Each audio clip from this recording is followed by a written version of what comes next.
नमस्कार दोस्तों, हमारी आज की कहानी का नाम है भरपाई। ज्योति तैयार होकर अभी स्कूल के लिए रवाना हो ही रही थी कि इतने में दिनेश की आवाज़ आई। ज्योति जल्दी इधर आओ, देखो मम्मी की तबीयत खराब हो गई है। ज्योति कमरे में गई तो देखा मम्मी जी अपने सिर पर पट्टी बांधे बैठी हुई थी। वो फटाफट रसोई में गई, चाय बनाकर ले आई और चाय बिस्किट देकर उन्हें दवाई दे दी। उसके बाद ज्योति अपना बैग उठाकर स्कूल जाने लगी तो दिनेश ने रोका। अरे तुम कहाँ जा रही हो? यहाँ मम्मी की तबीयत खराब है, तुम्हें तो घर पर होना चाहिए। अगर उन्हें किसी चीज़ की ज़रूरत पड़ी तो आज की छुट्टी ले लो। दिनेश ने वहीं दरवाजे पर रुक कर कहा, दिनेश जी, मम्मी जी को सिर्फ सिर दर्द हो रहा है, मैंने उन्हें दवाई दे दी है। और वैसे भी आज शनिवार है, आपकी और हेमा की छुट्टी है। घर पर आप और हेमा मौजूद तो हैं ना, फिर मुझे रुकने की क्या ज़रूरत है? अरे कैसी बहू हो तुम? यहाँ सास की तबीयत खराब है और तुम्हें स्कूल जाने की पड़ी है। पता नहीं जब से मायके से आई हो ऐसा क्या नौकरी करने का भूत सवार हुआ है। दिनेश ने थोड़ा नाराज होते हुए कहा। अरे बेटा, रहने दो, तुम लोग शांति रखो। खुद की बेटी होती तो दर्द होता, बहू से क्या उम्मीद करें। निरुपमा जी ने भी अपनी तरफ से दो बात बोल दी। इतने में हेमा ने भी कहा, भाभी छुट्टी कर लोगी तो ऐसा कौन सा नुकसान हो जाएगा आपका? अच्छा खासा घर संभाल रही थी, पता नहीं क्या नौकरी करने का शौक चढ़ा है आपको। मेरी मम्मी की जगह अगर आपकी मम्मी होती तब भी क्या आप छुट्टी नहीं करती? हेमा की इस बात ने ज्योति को झकझोर कर रख दिया। एक पल के लिए उसकी आंखों में आंसू आ गए। ऐसा लगा जैसे उसे कुछ याद हो आया हो। वो पलट कर अंदर आई और अपना बैग सोफे पर रखा। उसे बैग सोफे पर रखते देखकर सबको तसल्ली मिली कि चलो अब। ज्योति छुट्टी करने को तैयार हो गई, पर ज्योति दिनेश के पास जाकर खड़ी हो गई और उससे बोली, ठीक है दिनेश जी, मैं आज छुट्टी कर लेती हूँ, पर आज की जो मेरी तनख्वाह कटेगी उसके पैसे आपको देने पड़ेंगे। तुम्हारा दिमाग तो ठीक है, क्या बकवास किए जा रही हो तुम? दिनेश ने नाराज होते हुए कहा। हाय राम, बहू, तुम्हारी कितनी ओछी सोच है। भला सास की सेवा के लिए छुट्टी लोगी तो उसके पैसे तुम हम लोगों से लोगी। यही संस्कार सिखाए तुम्हारे माता पिता ने तुम्हें? निरुपमा जी ने हैरानी से मुंह पर हाथ रखते हुए कहा। तो ज्योति ने पलट कर कहा, नहीं मम्मी जी, ये संस्कार मेरे माता पिता ने नहीं दिए हैं, ये तो कुछ दिन पहले आप लोगों ने मुझे दिए थे। याद है आपको या याद दिलाऊं? उसकी बात सुनकर वहां मौन पसर गया। किसी ने कुछ नहीं कहा और ज्योति ने अपना बैग उठाया और वहां से स्कूल के लिए रवाना हो गई। ज्योति जब ऑटो में बैठकर स्कूल के लिए रवाना हुई तो उसे वो दिन याद हो आया जब उसके मम्मी पापा पापा के इलाज के बाद अपने घर के लिए रवाना हुए थे। उस दिन ज्योति अपने कमरे में कपड़ों पर तह लगा ही रही थी कि इतने में बाहर से उसकी सास निरुपमा जी की आवाज़ आई। ज्योति कमरे से निकलकर बाहर आई तो देखा कि हाल में निरुपमा जी, ननद हेमा और पति दिनेश साथ ही बैठकर कुछ हिसाब किताब लगा रहे थे। ज्योति ने बाहर आते से ही पूछा, जी मम्मी जी, आपने बुलाया? हाँ बहू, मुझे कुछ काम है, मेरा बहुत सिर दर्द हो रहा है, तो सबसे पहले तुम चाय बना कर ले आओ, फिर यहीं बैठो हमारे पास, तब बताती हूँ। ज्योति फटाफट रसोई में चली गई और चारों के लिए चाय बना कर ले आई। ट्रे वहीं सेंटर टेबल पर रखकर अपनी चाय लेकर वहीं बैठ गई। इतने में दिनेश ने निरुपमा जी को इशारा किया, जिसे ज्योति ने देख लिया।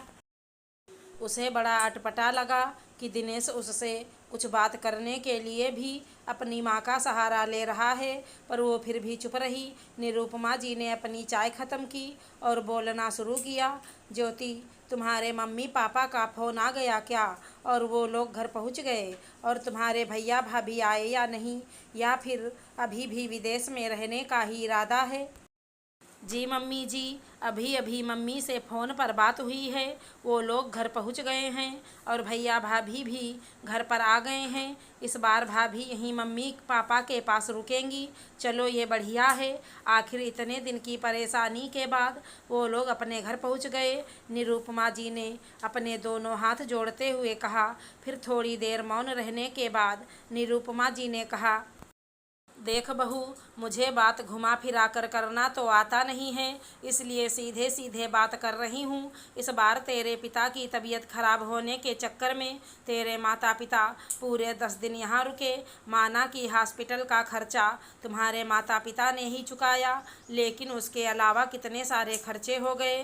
दिनेश को भी 2 दिन अपने ऑफिस की छुट्टी ले करनी पड़ी, तो 2 दिन की तनख्वाह उसकी वैसे ही कट गई। ऊपर से खाने पीने का खर्चा, दवाइयों का खर्चा, तुम्हारी मम्मी का बार बार हॉस्पिटल आने जाने का किराया भाड़ा मिलाकर के कितना खर्चा हो गया है, उसकी भरपाई कौन करेगा। ज्योति ने हैरानी से दिनेश की तरफ देखा, पर दिनेश चुप था। आखिर हिसाब किताब तो वही लगा रहा था। इतने में हेमा ने कहा, भाभी, हमें तो लगा था कि तुम्हारे मम्मी पापा जाते समय उन सब खर्चों की भरपाई कर जाएंगे, पर वो तो सीधा मुंह उठाकर चलते बने। ये भी नहीं सोचा कि बेटी के ससुराल वालों से उन्होंने कितना खर्चा करवा दिया। यह बात सुनकर ज्योति को गुस्सा आया कि ननद छोटी होकर उससे कैसी बातें कर रही है। पर ज्योति के बोलने से पहले ही निरुपमा जी ने कहा, भाई, मेरा तो कमाने वाला एक ही बेटा है, कुछ तो उसके बारे में भी सोचते। वो कब तक उन सब के खर्चे करता रहेगा। घर है कोई सराय थोड़ी ना है जिसे समाज वाले चला रहे हों और जहां आप खा पी कर चलते बनो। ज्योति अभी भी हैरान परेशान सी उन्हें देख रही थी कि तभी निरुपमा जी ने वह कागज़ दिनेश से ले लिया जिस पर वो हिसाब किताब लिख रहा था और उसे लेकर ज्योति को दे दिया। बहू, अब 2 दिन बाद तुम मायके अपने भाई से मिलने तो जा ही रही हो, साथ में ये पर्ची ज़रूर ले जाना और सारा खर्चा लेकर ही आना। हम यहाँ किसी के मुफ्त की सेवा के लिए नहीं हैं। तुम्हारा भाई वहाँ विदेश में ऐश करे और हम यहाँ उसके माता पिता की सेवा करें। कागज़ ज्योति के हाथ में थमाकर सासू माँ अपने कमरे में चली गईं, हेमा अपने कमरे में और दिनेश घर के बाहर। ज्योति हैरान परेशान सी उस कागज़ को देख रही थी। ज्योति ने कागज़ को खोलकर बड़े गौर से देखा। उसमें एक एक चीज़ का हिसाब लिखा हुआ था। दिनेश ने 2 दिन की छुट्टी की थी, उसकी तनख्वाह, आने जाने पर खर्च हुए पेट्रोल का हिसाब, मम्मी के हॉस्पिटल जाने का किराया, 2 बार दिनेश फल लेकर गया था उसका हिसाब, ज्योति अपने पापा से मिलने गई उसका हिसाब, मम्मी ने यहाँ क्या खाया, यहाँ तक कि हॉस्पिटल की कैंटीन से दिनेश मम्मी के लिए जो चाय दूध लेकर गया उस तक का हिसाब उसमें लिखा हुआ था।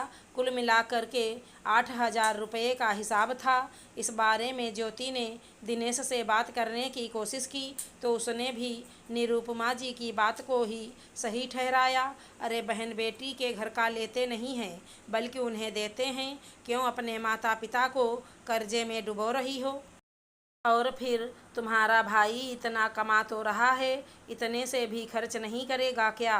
खैर, 2 दिन बाद ज्योति अपने मायके गई। मायके पहुंचते ही सासू माँ का फ़ोन आ गया, ये याद दिलाने के लिए कि आते समय पैसे लेकर आना। आखिर कैसे वो अपने माता पिता से ये पैसे मांगती, इसलिए आते समय अपने कानों के सोने के टॉप्स को बेचकर उसने वो पैसे घर पर लाकर दे दिए और उन लोगों ने भी वो पैसे रख भी लिए।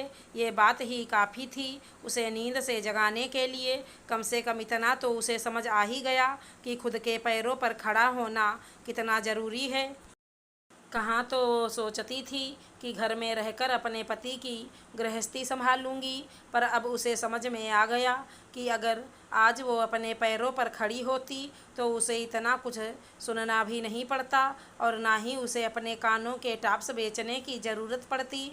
बस दूसरे दिन ही उसने अपनी सारी डिग्रियां निकाली और आसपास के स्कूलों में अप्लाई कर दिया और किस्मत से एक स्कूल में जॉब मिल भी गई। हाँ, तनख्वाह सिर्फ 15,000 रुपये थी, पर अपने स्वाभिमान को बचाने के लिए बहुत थी। अगर हमारी कहानी पसंद आई हो तो चैनल को लाइक शेयर सब्सक्राइब करें। धन्यवाद दोस्तों।